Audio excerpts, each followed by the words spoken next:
¿Qué hola, qué tal? Yo soy Fernando Castro, soy el profesor lector y el día de hoy te tengo una pregunta de la cual ya sé la respuesta. No sé si alguna vez te ha ocurrido que tu profesor te dice algo como lo siguiente. Bueno muchachos, antes de dar por terminada la clase, les encargo para mañana un ensayo sobre la Segunda Guerra Mundial. ¿Ok? Bueno, el verdadero problema cuando te encargan estas tareas es que muchas veces ni siquiera el profesor sabe qué rayos es un ensayo. Y si te atreves a preguntarle, lo más probable es que te conteste: pues investigue, Gutierritos, investigue. Así que para darle solución a este problema, el día de hoy vamos a hablar de qué es y cómo se escribe un ensayo.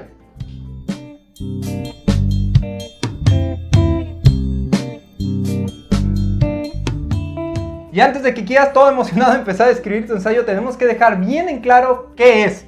Porque un ensayo es un texto en el que vas a estudiar y analizar un tema, pero también vas a dar tu opinión fundamentada. Esto de fundamentada es porque no se vale nada más opinar por opinar y decir: ¡ah, el color rojo me cae gordo, pues porque apesta y ya! No, tienes que tener algo que sustente tu opinión, ¿ok?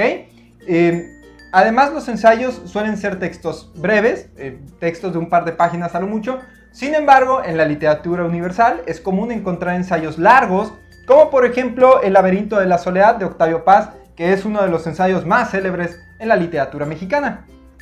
También es importante que antes de empezarlo a escribir tomes en cuenta la estructura que este va a tener, porque los ensayos deben de llevar siempre en el mismo orden introducción, desarrollo y conclusiones. No se vale comenzar por las conclusiones o por el desarrollo y luego quererte regresar a algo que te saltaste. En la introducción, que es lo primero que vamos a escribir, debemos de plantear cuál es el tema del que vamos a hablar y por qué es importante. Esta última parte tiene mucha relevancia porque si bien tú puedes escribir un ensayo del tema que tú quieras, lo ideal es que sea de un tema de relevancia. Yo podría escribir un ensayo, por ejemplo, sobre la viscosidad de los mocos, pero eso no significa que mucha gente se vaya a interesar por leer mi ensayo. Luego vamos a escribir el desarrollo, que es donde debemos de plasmar toda la información que conocemos al respecto del tema, lo que investigamos, citas textuales, gráficas, todo lo que sea necesario, lo vamos a colocar ahí para que al último, cuando escribamos nuestras conclusiones, que es donde vamos a poner nuestra opinión sobre el tema, la podamos sustentar con la información que pusimos en el desarrollo. Sé que todo esto que te acabo de explicar puede sonar un poco redundante, pero es en serio. Muchas veces comenzamos todos emocionados con las conclusiones y decimos: ¡ah, es que este está bien padre, porque sí, que este... bla, bla, bla! Y luego nos vamos al desarrollo y a veces la introducción ni siquiera la escribimos. Y ahora sí vamos a mencionar 5 consejos que yo te puedo dar para que escribas un ensayo de calidad. El primero es que tengas bien delimitado cuál es el tema del que vas a hablar. Seguramente si te lo dejaron de tarea, ya tienes delimitado el tema. Pero puede que no, o puede que te lo hayan dejado de tema libre, o que lo estés haciendo por alguna otra razón. En estos casos es importante que tengas bien delimitado cuál es el tema del que voy a hablar.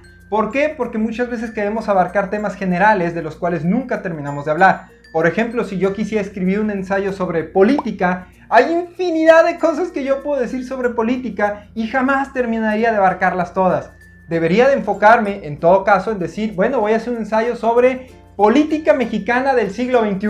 Ah, bueno, ya voy enfocado en algo, que sigue siendo un tema bastante amplio, pero ya voy enfocado en una cosa en especial. Además es importante que, si se puede, elijas un tema del que ya tengas una idea o te estés formando una idea, porque si apenas durante la investigación te vas a empezar a formar una idea del tema, es probable que cuando termines de escribir tu ensayo ya ni siquiera estés de acuerdo con tu propia opinión o que puedas cambiar adelante con el tiempo. Entonces, lo ideal es que ya tengas una noción del tema del que vas a hablar. El segundo consejo es precisamente que investigues bien antes de escribir. No nada más que digas: ah, bueno, ya conozco el tema, venga, y me pongo a explicar lo que sé. No. Es importante que investigues, que busques en varias fuentes de información, que busques a autores que ya han hablado de ese tema y si hay otros ensayos de lo mismo, que también investigues en ellos.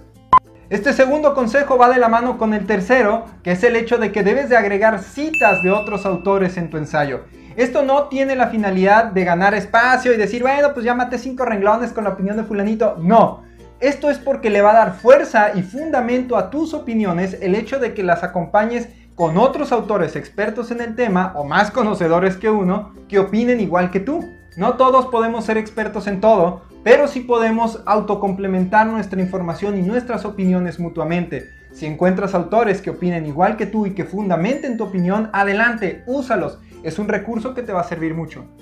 El cuarto consejo es que si vas a utilizar información numérica o cuantitativa, la plasmes también en gráficas o tablas, porque esto ayuda al lector a visualizar mejor la información que estás dando. No es lo mismo que te digan que en México hay cerca de 130 millones de habitantes y en China no sé... No, te pierdes con los números. En cambio, si ves una gráfica que diga así hay de habitantes en México y así hay de habitantes en China, bueno, es más clara la diferencia y podemos ubicarlo mejor. Esto sin mencionar que el mismo lector se va a cansar menos porque no va a tener que estar buscando la información en medio de los párrafos, sino que la va a tener toda reunida en un solo lugar de donde va a ser fácilmente extraíble.